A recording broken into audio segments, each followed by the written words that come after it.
তুমি যে রুহানি পুত্র, তুমি যে বঙ্গভবনে যাইয়া শেখ হাসিনার পা ধইরা, এই খুনি হাসিনার পা ধইরা যখন সালাম করে বলছো তুমি নাকি এই খুনি হাসিনার মুখে তোমার মায়ের চিহ্ন দেখো, তুমি কি ভুলে গেছো তোমার মায়ের চিহ্ন দেখা ওই মা পালাইছে?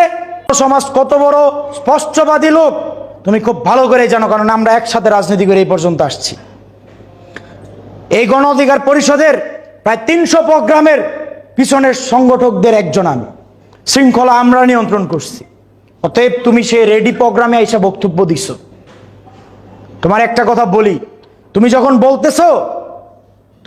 বলতেছো যে 15 বছর বিএনপি কি করছে, অন্য রাজনৈতিক দল কি করছে, তুমি যে রুহানি পুত্র, তুমি যে বঙ্গভবনে যাইয়া শেখ হাসিনার পা ধইরা, এই খুনি হাসিনার পা ধইরা যখন সালাম করে বলছো তুমি নাকি এই খুনি হাসিনার মুখে তোমার মায়ের চিহ্ন দেখো, তুমি কি ভুলে গেছো তোমার মায়ের চিহ্ন দেখা ওই মা পালাইছে?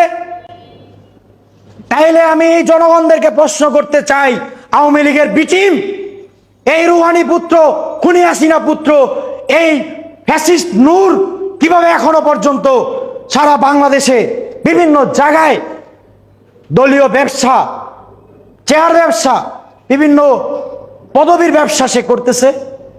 সে আবার কিভাবে বিএনপির কটাক্ষ করে? বিএনপির সব নেতাকর্মী যখন জেলে বন্দি করে রাখে, বিএনপির কার্যালয়ের সামনে যখন তালা দেওয়া থাকে, সেই কার্যালয়ের সামনে দিয়া বিপিনুর গণ অধিকার পরিষদ কিন্তু দুইটা অংশ, একটা তারেক ফারুক ভাইদের, রেজা ভাইদের নেতৃত্বে, আমাদের কর্নেল মিয়া মশিউজ্জামান ভাইয়ের নেতৃত্বে, আরেকটা হচ্ছে এই চোরের নেতৃত্বে।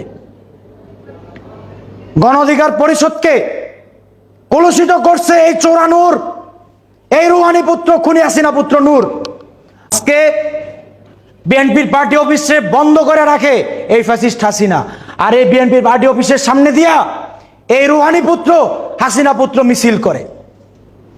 বিএনপিরে পিটায় দেয়, ছাত্র দলের পিটায় দেয়, রাস্তায় দাঁড়াইতে থাকতে দেয় না, আর তারে প্রোগ্রাম করতে দেয়। Who are you?